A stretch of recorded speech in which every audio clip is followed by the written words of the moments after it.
guys? It is Blue Vegeta Gaming here, coming at you live from the, well, not live, but I'm coming at you from the SHAREfactory, and today I thought I might do a Dokkan Battle video. So, Dokkan Battle, if you don't know, is a pretty popular mobile Dragon Ball game, and I decided that now the game has been out for several years now, that, I'd make a video on the different quote-unquote metas that have been in the game since it launched way back in, what was it, like 2015. So I have been playing the game a while for myself, and I have collected many cards. Some of them are indeed the best cards in the game. um, so I just thought, we take a moment to reflect on, what cards were good back then. So the criteria for the cards that I'm going to be showing is supposed to be, essentially the best cards for the meta. And I'm not going to be considering how good they are now, because so especially when the older ones, they're not as good. So I'm only going to be considering how good they were um, during the time when they first came out. So that'll be the criteria for that. And if you play Dokkan Battle, then you should probably already know the first card that's coming up will be, well, of course, Super Saiyan Gogeta, right? Or Super Gogeta, I guess. Now, if you notice this terrible editing, I'm only using screenshots that I grabbed pretty much from the Dokkan Battle wiki. Now, if you look at what he has going on for him now, it's pretty bad by today's standards. It's pretty bad, I'm not gonna lie, pretty bad. You see the leader scale, well, we can't even talk about that, because there's no way you're running him as your leader unless you're pretty much trolling, because the leader scale is absolutely abysmal by today's standards. But back then, well, it was obviously absolutely phenomenal. All types getting ki plus 3 and attack plus 3000 was actually pretty good back in the day. And now, you see he causes immense damage to the enemy. Now, by today's standards, that might be a pretty average thing for a card to come out with. But back then, this is probably, I think this was like the first meta for Dokkan. Back then, for a card to have immense damage, like, pretty much automatically made it top tier. And not only that, one thing that helps Gogeta's longevity, despite the intelligence Gogeta coming out, is that, that attacks effective against all types, even though obviously he only has plus 7,000, which is a pretty abysmal boost. So he struggles to do like more than 1,000,000 damage, but the attacks effective against all types is still pretty good. Not to mention he's on the fusion category. He still has some pretty solid links, especially considering Super Saiyan 4 Goku. He had Golden Warrior, Super Saiyan, Over in a Flash, Fierce Battle, like Prepared for Battle. It's pretty good. So yeah, that's Strength Gogeta.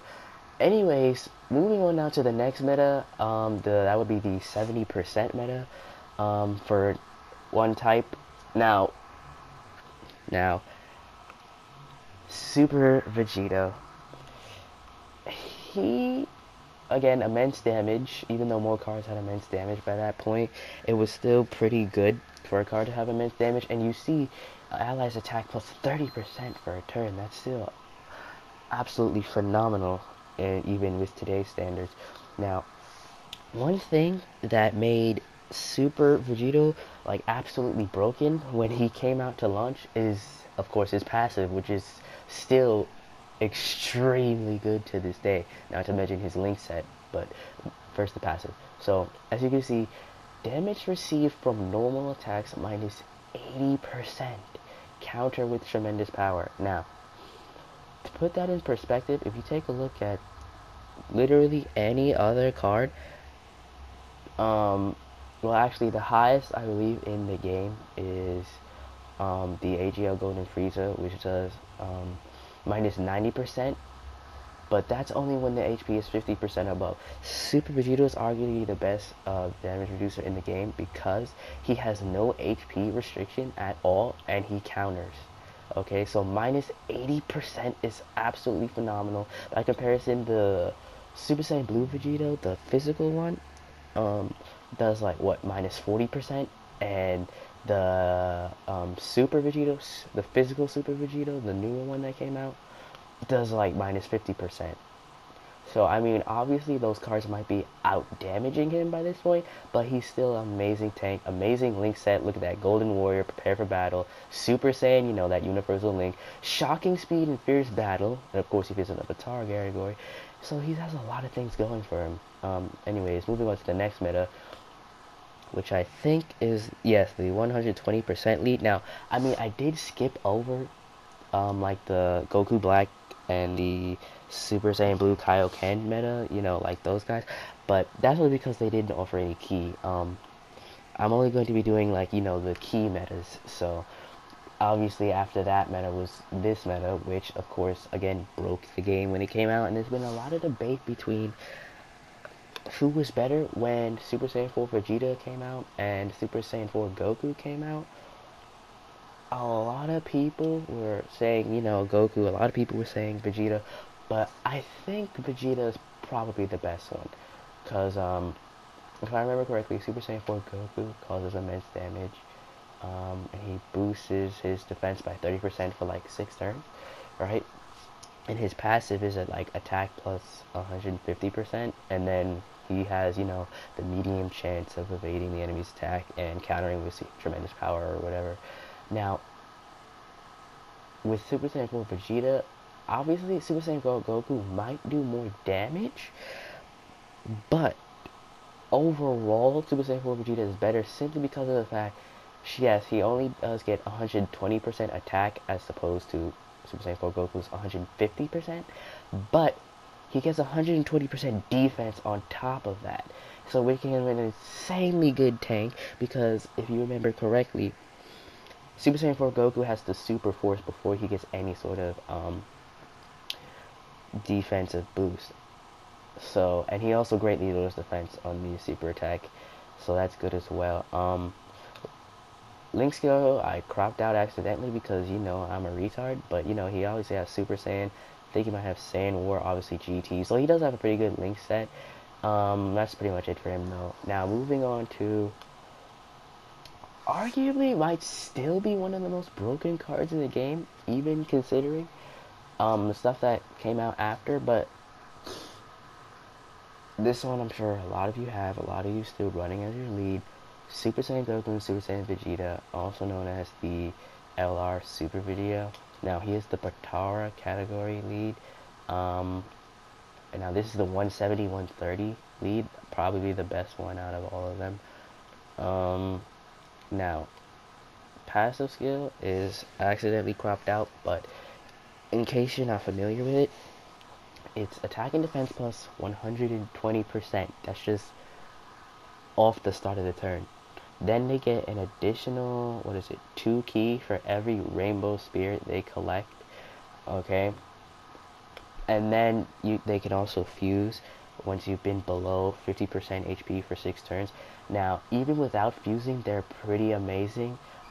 They would probably be one of the best cards in the game if not for fusing was so hard to get off, especially nowadays with the absolute massive defensive boost. Now, I believe Vegito has attack and defense plus 130% out of the entire turn.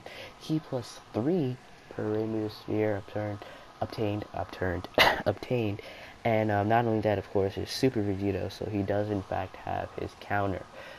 So that makes him pretty broken, you know.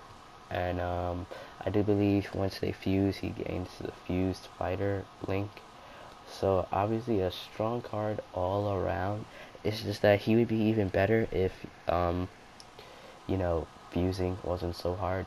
But now, if we were to try and move on to the next card, which is ironically the same category lead, would have to be, at least in my opinion, you might disagree, which has to be my girl Kefla. Okay, now she's also the Patara category lead, and now she's 150 all across the board. Now, whereas you would see before, like you have the 170, 130, she's 150 across the board.